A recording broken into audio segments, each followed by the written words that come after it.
Welcome to Becoming Parents podcast. I'm Jen Taylor, your host. I am mom of 18, and you can find me on momsrunningit.com. Remember, give a shout out to those who are brave enough to share their stories with us on how they have become parents. Let's dive right in. Welcome. I'm so excited today. I have on with me Kim Coffin. Kim, how are you?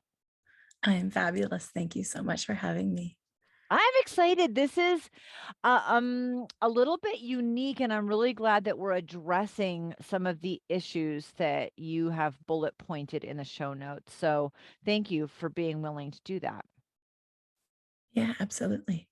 Let's jump in and tell me about your births and postpartum. You have 3 kiddos, but I don't know if you went through anything to get pregnant, if it was difficult, if it was a surprise. So jump in on your story wherever you feel led to do so. Sounds good. I'm going to back up Mhm. all the way back into teenage years because that's where it makes the most sense for me and in my brain logically. Good. But yeah, what I can looking back, you can't do it, of course, at the time, but looking back, I can see what led into traumatic births and postpartum depression and exhaustion and burnout and total disconnection from me, from who I am, from my body, was a sexual assault. When I was 14, I woke up in the middle of the night to being sexually assaulted by my stepfather. And that was hard. That was awful. It was absolutely horrific. He'd been my stepfather for 10 years. And I was very, very confused. And I'm very trauma informed now. So I can see literally all the trauma responses that I went through that next 6-hour period. And finally, probably around 4 or 5 in the morning, I was like, I know what to do. I figured it out. I'm going to tell my mom, right? We're taught, tell your parents, tell your parents, tell your parents. And I did. I waited till he left for work and I told my mother. And I was like, oh, like this feels like great. It's not mine anymore. It's hers. And within, right away, I guess she did believe me. She didn't handle some things perfect of looking back because she sent me to school, which was confusing me. I Mm. was kind of like in a zombie state at school that morning. I remember that very, very clearly. And my apologies, I hit my watch and a phone call came through. so, yeah, so I was at school and she called me and she wanted to talk to me. And I went outside. And right away, she wanted me to confront my stepfather. She wanted me to talk to him and to confront him. And she stayed silent. And by the end of that conversation, it was never talked of again. It was decided by my stepfather that it didn't happen. And my mother just went silent. So to me, that I accepted that. I took that as an utter betrayal. Like this is not just, my stepfather, this is my mother. And that led into utter disconnection. I remember at that moment, at that time, thinking I'm on my own here. This is not safe. I'm not safe. Again, another trauma response, right? Putting up the walls, putting up literally the castle walls, the moat, everything around it to protect myself. And I thought moderately okay, I was doing okay from there on out. But what this led into going into my 20s, going into my 30s was a super tight pelvic floor, Mm. tons and tons of back pain. And I know what this is because of my specialties now, like looking back at the pelvic floor, we hold all of our emotional wounding, traumas, whatever that may be, in our more sensual, in our more sexual, in our more intimate, kind of like soft spots, right? So in our vaginal floor, in our vulva, in our stomach, in our breasts, and our throat. And I was holding this trauma, looking at it now through all of these areas. I had a breech baby that turned breech at like 36 and a half weeks, which isn't supposed to be possible. And they kept telling me it's because my pelvic floor and my abs were too tight, which I know that's not quite true now. But yes, they were tight, but that wasn't why. There was another reason behind it. I had a baby, and my second baby have a tear, but up at my like cervix, so up high, Mm. which is a 1% chance. Just another example of how tight my body was holding on to this trauma. And I was still seeing my mother, like I was still seeing my stepfather. I was meant and forced to go on like everything's hunky dory. Did So they he were, ever yeah. touch you again after that? No, he did not. But there was Interesting. other threats. There was other power threats. There was Oh, yeah. other shut up or else. Yep. Yeah. Yep. 100%. There almost Yeah. always are. How interesting. Okay. So you're holding on to this. What happened with the breech baby the first time? Did you give birth vaginally? I tried to. My OB at the time was willing to. He was an older Okay. OB, but then he went golfing at 5. So that led to a C-section because the And then next OB wasn't for it. oh, that Gotta makes love me that, so eh? angry. Yes, okay. I know. So you ended up Yeah. with a C-section with the breech baby the first time around. Yeah. And then Which you was did a really V frustrating. you did a I did a VBAC. VBAC. I Okay, did. good for you, mama. Okay, okay. Thank you. Keep At going. home Sorry. too. At Oh, home. Yeah, I had to stay away from the medical community and I knew that, right? Just because of yeah. the stresses and so forth. And then I had another VBAC, like I had a third as well. Okay. They're total 6 years apart between all three. So all of this came out in my body. It came out in almost immediately after giving birth to my first hip pain, pelvis pain, excruciating, like every single day, all day long pain. I would use ice packs. I would use some pain meds. Like nothing was willing to touch it. And I worked out. I was extremely fit at the time and I was stretching and I was doing everything I could to be doing to take care of my body, naturopath, acupuncture, you name it. But there was this deep, deep pain in my pelvis, which, yeah, it was this deep, deep pain emotionally in my pelvis. Absolutely. Right. The really cool part to see also how the body shows up is it moved into mastitis 3 Oh, times yeah. in 6 weeks, only in my left breast, which is the breast that I woke up to him being on, literally. And that breast was the one who kept getting mastitis through each pregnancy, each baby, which was so, like, our bodies are absolutely brilliant. Absolutely brilliant. They want us to listen. They will keep telling us what is going on and keep, it's like this little Mhm. poking, right? Like, hey, I'm over here, listen to me. So this led to ultimately adrenal fatigue, thyroid issues, absolute burnout and exhaustion. I was in a constant like PTSD, CPD, oh my gosh, can't talk. CPTSD. Still didn't come out right. Whatever. You know what I'm talking about. Yep. Complex PTSD, right? So I was in constant, even raising my children, even with them being young. And it was super, super frustrating and caught me in the spiral of doubt and shame and frustration and didn't really want to see what it was at the time. I really wasn't thinking it was from this outright disconnection from my body, outright betrayal from my mother, outright shaming of my own body. Like I didn't want to see that. It took till 2017 when I started to reclaim some of the places that I've been the most disempowered. I started to take my power back Mhm. in certain areas. But then it was really 2017 where it was like, this is it. And that's when I fell into a whole pile of world renowned leaders that really changed my life. It really started to allow me to take my power back and heal. So when this happened when you were 14, this changes everything. I mean, it changes everything. Let's not minimize that.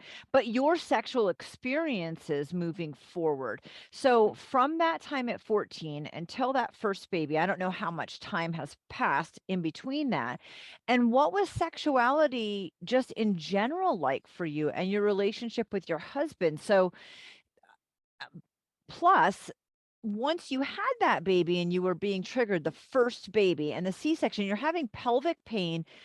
You had a C-section. You didn't even have the Mm-hmm. baby didn't come through the vaginal canal, which is it's so interesting how much we allow ourselves to disconnect to what's really going on, which you've already talked about. Mm-hmm. And then what was that relationship like after the baby too? Can you fill in Yeah. some of those gaps? Because your sexual experience started out so traumatically. For me, when I lost my virginity to date rape, I was like, I was ready to go take prisoners. Like Mm. if that first sexual experience has been taken from me, I've been robbed of it. What's the point in waiting? Like I'm just gonna go do like, you know what I mean? And I didn't care about Mm. myself, and I started my own dysfunctional pattern. And so I'm curious with you from 14 to first baby, what was your sexual experience like?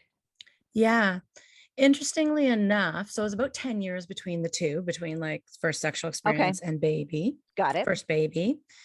And interestingly enough, I really protected my Okay, virginity per se and my sexual sovereignty. I enjoyed sex, but at the same time, I would have flashbacks. I would have thoughts. And I, bump you right out of a whole pleasurable experience and I would push them down. I right, got right. very good at pushing them down because if I gave them a millimeter, I was like, body shaking, freaking out, totally going back into that. So I got really good. And that was, that's what your nervous system's meant to do Right. is keep you safe. You're meant to stay in safety, survival, and we will do whatever we need to do to get there. As I started to, even with my husband, then I still would have flashbacks, not all the time, but if a certain position or a certain way I was touched, if my left breast was touched, it really did trigger it. And it especially triggered it when I started nursing. Oh, okay. Hmm. It's so fascinating to me, not in a happy way, what things trigger us from that, don't seem like the biggest part of the situation when you're logically breaking it down. Yeah. And that was really your trigger. That left It, breast it was would really put me in immediate flashback. right. Yeah. And I knew because I was like to read everything I could, I knew I couldn't stop nursing on that side. Yeah. And I didn't. I still would push through. But my breast responded with like I saw Dr. Newman. Do you remember who Dr. Newman is? One of the Yeah. breastfeeding specialists across the Yeah, world. yeah. He was in university, he was in Sick Kids in Toronto. And I saw him a couple of times. Like he couldn't figure out why I had mastitis. Wow. Yeah. So I knew I was doing it right. It was just the body. It keeps the score. Yes, it does. And we hold that trauma. Okay, Mhm. so you have the second baby at home. Midwives, I'm guessing, Yep. VBAC, so freaking proud of you. Holy cow. I mean, you haven't dealt with the trauma and the triggers, but you're doing so much in the meantime Yeah. to at least, I mean, I don't want to use the word manage. You're not dealing with it head on, but maybe manage isn't a bad word. Um, Surviving, not you are. thriving. Well, you're making steps forward, Yeah. just not by going back far enough It within took a your lot of birth. work to make Yeah, those steps. It took a lot of work. so much work. Yeah. Yeah. Okay, so second baby. So talk about that. Pick us up there again. Yeah. So I knew I was like staying away from the hospital, like hard. I Mm. had midwives the first time as well, but once breech, you got shared care here in Canada. So I had shared care, OB and midwife. But for the second, I kept midwives the whole way through. And it was like, we're doing this at home. And it was a fabulous birth. I was still Mm. remembering being afraid that what if I can't? Right? What if my body just can't, which is normal thoughts Right. and processes that go through our brain when we're pushing out a 9 pound at that point. I Yeah. think he was my biggest 9 pound, 2 ounce baby. But other than that, it was a good birth. It was just this tear, which we didn't know for hours afterwards what was going on. I was bleeding but that's somewhat normal, Normal. right? Normal. But if I sat up, I fainted. So they're like, Oh, okay, you just need to lay down, sleep. My midwives actually slept over that night because I delivered around 11:30 at night. One of them slept over. And if I had to get up all of a sudden to go to the bathroom in the middle of the night, it was like I fainted. And they're like, okay, something's wrong. So we scheduled to go to the hospital. And that's when they found that there was a tear up really high, up by my cervix, up at the back left quadrant of your vaginal canal. And there's like 1% chance of this happening. And typically it's from baby turning their head, but that's what they say. Right. And the same right. time, I'm sure he did. and my pelvic floor was just way too tight. And it just was like, so yeah, had to have surgery. That was Oh, really, really rough. wow. Yeah, had to have it surgery. And the surgeon made it 4th degree. It was easier for him to sew up that way, he said. What? That was hard. Explain that to people who are not understanding what that means, because So 3rd degree goes 3/4 of the way between vaginal canal and anal canal. And he made it all the way through. I'm guessing one way or to the other was easier to sew. I have no clue. I don't even know how they get in there and do that kind of surgery without cutting you open. holy cow. Yeah. So not only did you have that stitched way up high in the vaginal canal, you now had basically an episiotomy, a 4th degree episiotomy. Is that? Not an episiotomy, because that would be down at the perineum. This is internally. all the way up. Okay. Okay. Yeah. Holy cow. Okay. Yeah. So healing, I mean, you have a normal vaginal healthy delivery of a big baby, and Mhm. then you end up having this bizarre surgery afterwards. What was your healing? Did it stop you from passing out right away after it was sewn up? Yeah, it was because I was losing blood. Got it. Okay. So Yeah. that part was taken care of, thankfully, but now you have to heal from this this big surgery. Yeah, I couldn't sit for a long time on that left hip because it went towards the left side, and it was really, really extra tight in there. But again, pelvic therapy, osteopath, naturopath, acupuncture, like I did a lot of things to hold my body, to treat it, to heal. Yeah, but it Okay. was hard. It was very hard. I mean, I can't really imagine that. And doing all of those things, that's great. That's your highest chance of success in healing well and feeling okay, which that's wonderful. It doesn't stop the fact that you still need to heal through all of that. Mhm. Okay, so baby number 3, you had 3 deliveries in 6 years, you said. Mhm. How's your Yeah. husband doing with all of this? Because with the C-section and with this surgery, I mean, these aren't things that you are doing to yourself. These are Yeah. things that are happening to you. And I understand that it's a trauma response, but still, like you have to deal with what's put in front of you also. Yeah. The second one freaked him out. Totally freaked him out. Okay. Okay. He thinks it's because we had it at home, which I'm like, Oh, no, that's no. not it. Right. But he's very medical care worshiping and thinks they can do no wrong. So Okay. yeah, he has a little bit different mentality there. So, but still, he's still quite a quiet guy. He just probably went into more overworking and doing what he needed to do that way. So Right. yeah, we agree to disagree on some of those things. I mean, isn't that the best way to do things as a couple anyway? Like, okay, Yeah, whatever. exactly. Okay. All right.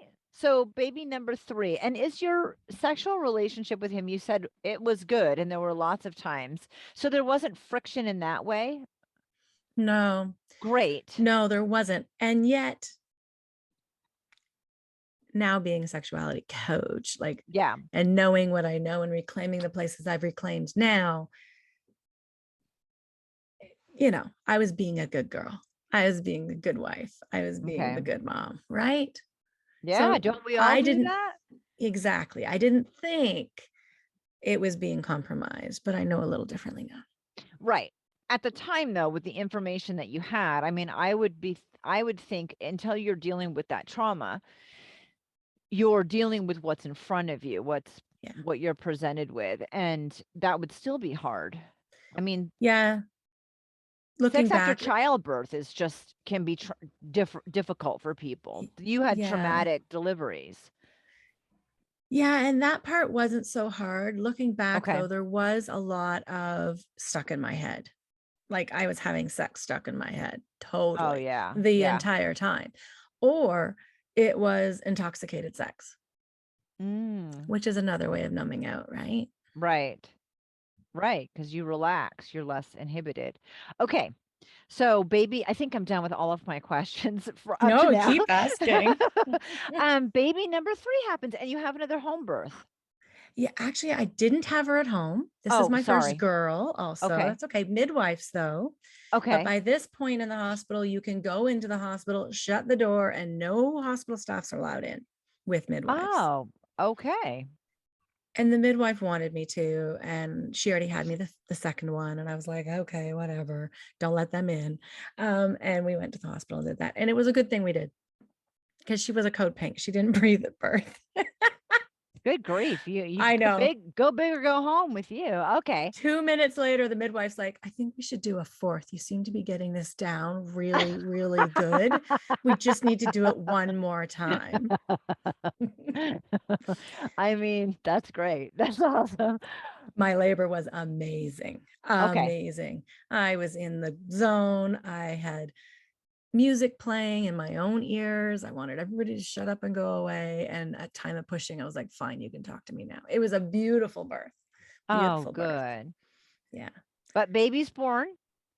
Yeah. Yeah. They wonder if she came out just a little too fast. And that's why she didn't breathe. Mm, okay.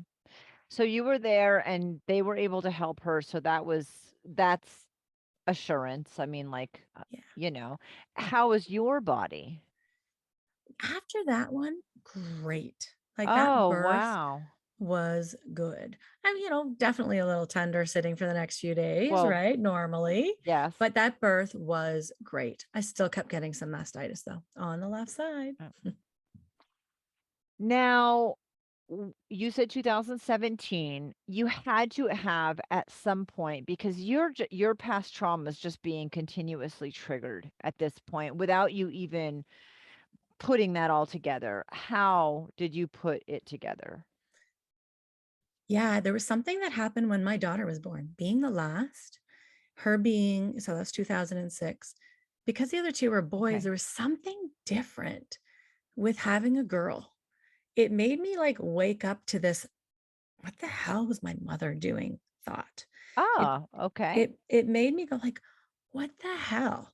Right. What all of this? And we were still very much in their lives, like very much every Christmas, every Thanksgiving, every holiday, Easter, a few weeks of cottage in the summer. Like they were very much in my kids' lives. And as my daughter got to a little bit closer, like 2 and 3, and she wasn't attached to me all the time, I started pulling away big time. Yeah. We started, oh, boys are in rep sports. Oops, we're in rep hockey. Oops, we're in rep soccer. Oops, we can't come. So I really started pulling away. And by 2013, I was starting to pull away more. My mother asked me if she could take my daughter away for the weekend. And I was like, with who? She said, me and my husband. And I was like, no. Like I was getting really, really clear on boundaries and she wasn't really understanding it. She wasn't getting it. She's really still in denial. And I get it. There's a lot of fear there for her too. That is why I'm trying to change this narrative, because if we all stay in fear and stay silent, we keep creating this story, right? Good for you. I know that that's really common. I remember being really angry at the dysfunction from my parents, and it was like the moment I gave birth the first time, and it was a girl, and I don't know how different that would have been. I thought, how could you allow things to happen to one of your kids? Because once you understand that type of love and that type Mm, of connection you have when you give birth, you know what I mean? So I Yep. totally get it. I totally get it. How you would have just been like, nope, not ever. You're not ever going to allow your daughter to be put in a position that you were put in. hmm hmm When did you? Okay, so now we have a couple conversations I'm curious about. The first one Yeah. is with your husband, and the second one is with your mom, because it was still another 4 years and your daughter was 11 when you were like, "Wait," you started really, really putting the brakes on with you, because your husband might not have even known about this. Yeah, This my husband did. He did. Okay, good. Okay. Most of my close friends knew. Okay. I still was talking, to therapists here once in a while over the years. I still was talking to different people in my medical care that knew, and my husband knew. Yeah. So Okay. he knew. So it wasn't like you stuffed it down so much you were in denial and it just wasn't spoken about. You were actually working on it, It but was not in there, right. but But working on it, like, I mean, I've had good talk therapy and not good talk therapy, right? We're all yep. different. What you were doing wasn't, it was probably managing it or helping it, or at least you were acknowledging, but it wasn't actually helping you. It's putting a good Band-Aid on it. Got it. That was Okay. it, That's a great right? way to say it. Yeah. Yeah. Yeah. What snapped when and what was the conversation like ever with your stepdad, ever with your mom? So starting in 2013, when I started putting down boundaries, I Yeah. also was overcompensating as well and very much in the fight mode. I Okay. didn't know I was in it, but I was like, fuck you, and I'm not doing this, and no. But that caused a lot of havoc with my mother because she's super controlling. What really changed it, and when I put that hard no down, we're done, was 2017, was when the Me Too movement happened. And Oh, okay. I read everybody's posts and I was like, wow, good for you, but there's no freaking way you don't know my mother. Right. And Right. even 6 months, 4 months earlier, a friend had said, because I was really struggling, really in cycles of doubt and depression and frustration and burnout. She's like, out of the blue, she goes, you need to confront your mother. And I was like, are you crazy? Why did that come out of there? For what purpose? And so she called me on that. And I was like, I don't think so. But then when that Me Too happened and I read everybody's posts for about 3 days, I was like, yeah, I can't do that, but I want to read these stories. I like really empowered me. 3 days later, I was like, screw it. And I was driving to Ottawa. I live in 45 minutes west of Toronto. I was driving to Ottawa and I did a quick post while I pulled over for gas. And then I closed my phone and kept driving. And that launched into family reaching out. One of my uncles, who's also a very good friend of my stepfather, Oh, reaching out. He's an ex like retired superintendent of police down in Toronto, and he reached out and he helped me. I reached out to another therapist. I was in a community already. I had already said yes to this amazing community, School of Womanly Arts, that I was already working towards going into an event in December. So I was really held. I was really held in sisterhood and with a therapist and with some family. I called the rest of my family and told them. And then I went and confronted my mother. My mother happened to be on a cruise ship at that time. okay. And when she got back, it was a beautiful window actually, because when she got, I had this time to Oh, digest for about 10 days. And then when she got back, I set up a meeting and confronted her, and she's still in denial. It never happened. Yeah. you had been dealing with, and I'm sure these friends that this friend that was like, you need to confront your mother, which look, you did. It doesn't mean it changes much. If It she's changed a lot though, for because it, you, it felt free yeah. as fuck. Like, oh my gosh. The first thing out of my mouth was like, why haven't I done this sooner? Mhm. So freeing. That in itself was very freeing. Good. Good, because it didn't change her perception. No, and that's okay. And you're suffering with chronic body pain, Mm. postpartum depression, adrenal fatigue, thyroid, burnout. You've been suffering with this for 17 years now from the first baby? Baby, yeah, it was Oh my 27 years to the assault. gosh. Mhm. Okay, trying to do math. I know, So, it was I mean, 27 like, years to the day. Yeah. Well, this not is to the day, but, you know, this is a long time. yeah. Okay. She's in denial, but you still feel great and you're getting support where you need support, and you were already kind of feeling your way into where the trajectory was going to change in your life. It wasn't all clicking for you. I feel like is kind of how it was happening, because you said you were scheduled for that event in December, like a few months later. Yeah, I signed up in September, but didn't confront my mom till November 3rd. And then I was on, Okay. but I was already on a community group. We were already supported. A lot of people were talking about assault because, Yep. again, we're only 2 months post Me Too. Yep. And we were already being given tools to hold ourselves. We were already being given tools to hold each other. Now, of course, it took another whole year of a program that I went through to really release that pain from a mother, that betrayal, that Right. grief, that rage, that everything, because it was all in my body, keeping it all tight and yeah. I'm really excited now because everything's in the show notes, but you have a website. I have it up and people can find you that way. But this whole experience, it's getyoursexyback.ca. And the Me Too movement and everything kind of coming to a head for you, whatever drops in the bucket forced it to happen after so Mhm. many years of pain and holding on and feeling burnt out. I want you to talk to me about that experience um, when you started your course. Take us, bridge the gap between that 2017 to 2022. And I'm curious how your relationship with your kids changed and how Mm, your relationship with your husband. I mean, there's a relationship with yourself, which I think is the first part of this. You starting that first course that December and having that community. So that's the first relationship with yourself, but you have 3 kids and a husband. And yeah.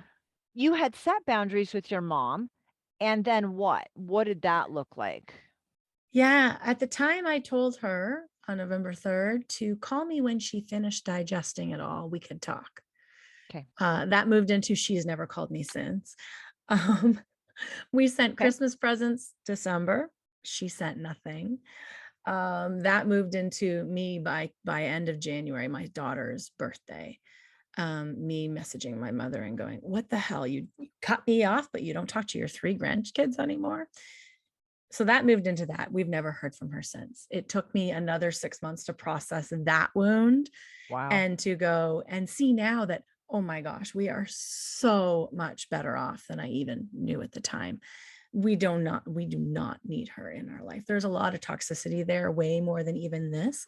Very narcissistic, a lot very controlling. There's a lot of things in there that I didn't even see at the time as toxic, and they were. Yeah. So all good now, but it took me time to heal. So relationship with kids, oh my gosh, so much better. I became more grounded, more present, more in my body, not in a trauma response all the time, not angry, Mm. open, really, truly open with them. I told them within the week of that Me Too movement, and the first things out of their mouths were, "Why didn't you tell us earlier?" Yeah, they were super, super supportive.